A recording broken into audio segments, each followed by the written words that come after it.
काज आयुर्वेद या चॅनलमध्ये तुम्हा सर्वांचं पुन्हा एकदा स्वागत करते।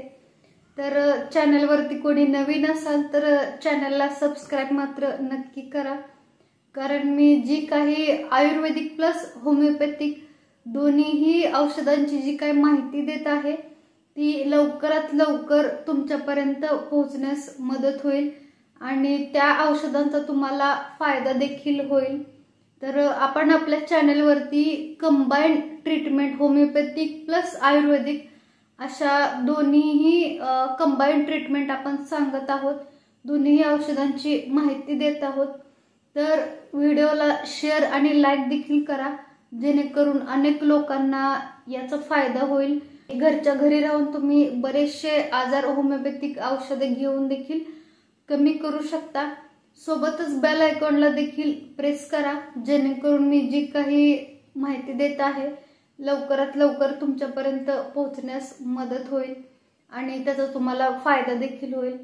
तर आज आपण बघणार आहोत होमिओपॅथिकचं कुठलं असं चांगलं ब्लड प्युरिफायर आहे की ज्याच्याने तुमच्या शरीरामधील अनेक समस्या कमी होण्यास मदत होते। शॉर्टकट मध्ये आपण बघूयात की R नंबर 60 हे एक होमिओपॅथिकचं चांगलं ब्लड प्युरिफायर असं औषध आहे। तर हे औषध आहे ते तुम्हाला कुठल्याही होमिओपॅथिक शॉप मध्ये मिळेल किंवा कुठल्याही ऑनलाईन वेबसाईट वरती तुम्हाला हे मिळून जाईल। तर याचा उपयोग कसा करायचा आपण बघूयात। तर याला तुम्हाला 1 वाटी पाण्यामध्ये 10 ते 15 थेंब टाकायचं आहे आणि सकाळच्या जेवणानंतर, दुपारच्या जेवणानंतर आणि संध्याकाळच्या जेवणानंतर असं याचं सेवन करायचं आहे। 3 वेळेस तुम्हाला हे दिवसातून घ्यायचं आहे। ज्या लोकांना पिंपल्सच्या किंवा स्किन संबंधित कुठलेही आजार असू द्यात, हे रेग्युलर 6 महिने जरी घेतलं तरी त्याच्यामध्ये तुम्हाला याचा फायदा होईल। जास्तीत जास्त ब्लड प्युरिफाय करायला हे 1 नंबर होमिओपॅथिक मधलं औषध आहे। हे रिक्वेक कंपनीचं मॉडर्न होमिओपॅथी आपण त्याला म्हणू शकतो। तर हे रिक्वेक कंपनीचं औषध आहे। तर याच्याने तुमच्या शरीरातील ब्लड प्युरिफाय होण्यास मदत होते आणि हे एक मॉडर्न होमिओपॅथिकचं मेडिसिन आहे, त्याच्यामुळे याला कुठलेही साईड इफेक्ट अजिबात नाहीयेत। तर याचं सांगितल्याप्रमाणे जर तुम्ही सेवन केलं तर याचे कुठले साईड इफेक्ट तुम्हाला होणार नाहीत। तर होमिओपॅथिक मेडिसिन घ्यायचं काही नियम आहेत ते आपण नियम बघूयात।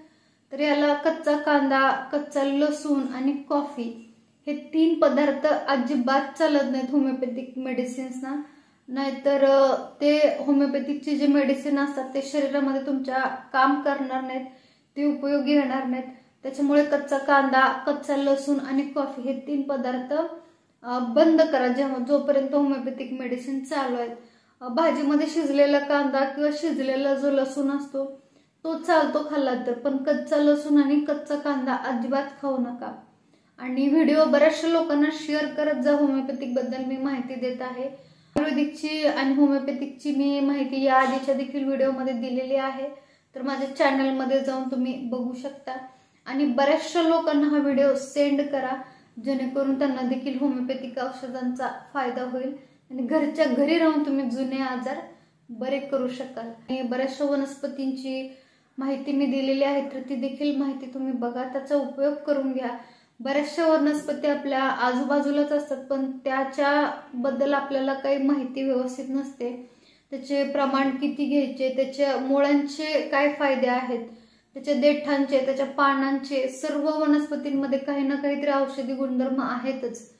तर अशा पद्धतीने आपण आपल्या चॅनल मार्फत प्रत्येक वनस्पतींची होमिओपॅथिक औषधांची माहिती पोहोचवण्यासाठी मदत करतोय। तर व्हिडिओला जास्तीत जास्त लोकांपर्यंत शेअर करा, जेणेकरून अनेकांना याचा फायदा होईल। चला तर मग भेटूयात अशाच एका नवीन माहिती सोबत। स्वस्थ राहा, आनंदित राहा।